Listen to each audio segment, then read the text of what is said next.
2 साल पहले दिल्ली में विधानसभा चुनाव हुए थे। इस दौरान बीजेपी के नेताओं अनुराग ठाकुर और प्रवेश वर्मा पर भड़काऊ नारे लगाने के आरोप लगे थे। देश के गद्दारों को गोली मारो को जैसे नारे लगे थे। विपक्ष ने सवाल उठाए, मामला कोर्ट तक पहुंचा। कोर्ट ने इस मामले में दोनों नेताओं के खिलाफ एफआईआर दर्ज करने की याचिका खारिज कर दी। कोर्ट के इस फैसले के खिलाफ सीपीआईएम की वरिष्ठ नेता बृंदा करात ने दिल्ली हाईकोर्ट का रुख किया। इसी मामले पर 25 मार्च को दिल्ली हाईकोर्ट ने सुनवाई करते हुए एक टिप्पणी की है।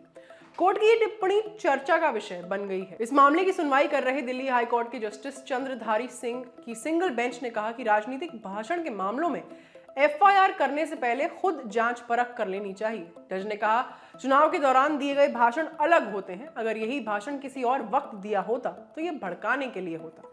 जस्टिस चंद्रधारी सिंह ने आगे कहा, चुनावी भाषण में नेता एक दूसरे को तमाम तरह की बातें बोलते हैं जो कि काफी गलत है, लेकिन अगर कुछ बातें सिर्फ माहौल बनाने के लिए कही जा रही हैं तो अलग अलग राजनीतिक पार्टियां अलग अलग बातें बोलती हैं। मुझे ये देखना होगा कि ये बातें आपराधिक मंशा से कही गई हैं या नहीं। इस केस में बृंदा करात का पक्ष रख रही एडवोकेट अदित पुजारी और तारा नरूला ने अपनी दलीलों में कहा कि इन भाषणों ने दिल्ली के अलग अलग हिस्सों में हो रहे सीएए के विरोध प्रदर्शनों के दौरान हिंसा को भड़काया। इसके साथ ही पुजारी और नरूला ने तर्क देते हुए कहा कि भाजपा नेता द्वारा इस्तेमाल किया ये लोग शब्द प्रदर्शनकारियों और एक विशेष समुदाय को निशाना बना रहा था। इस पर जज ने पूछा, इस भाषण में समुदाय विशेष को कहां निशाना बनाया गया है?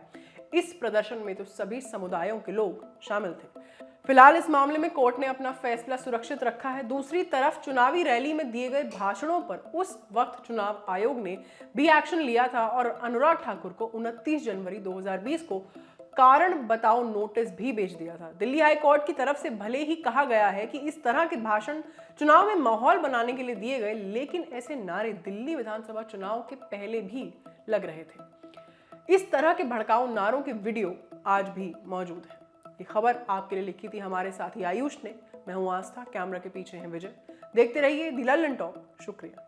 दी लल्लन टॉप मतलब आपकी खबरें पढ़ने का एक्सपीरियंस बदलने वाली वेबसाइट। यूट्यूब और फेसबुक पर भौकाल काटने के बाद अब बारी है ऐप की। लल्लन टॉप ऐप जो लॉन्च होते ही कुछ ही घंटों में बन गया था नंबर 1। प्ले स्टोर से एंड्रॉयड ऐप इंस्टॉल कीजिए और जुड़े रहिए लल्लन टॉप खबरों से। अब एक ही जगह पर मिलेंगे पॉलिटिकल किस्से, लल्लन टॉप शो, चुनावी कवरेज, पड़ताल और आसान भाषा में। पाइए लल्लन टॉप की वीडियो सबसे पहले, फेसबुक और यूट्यूब से भी पहले। खबरें और वीडियो का आपको मिलेगा नोटिफिकेशन। बड़ी खबर हो या फिर हो किस्से, सब आपके फेवरेट सेक्शन आपको हैं बताने।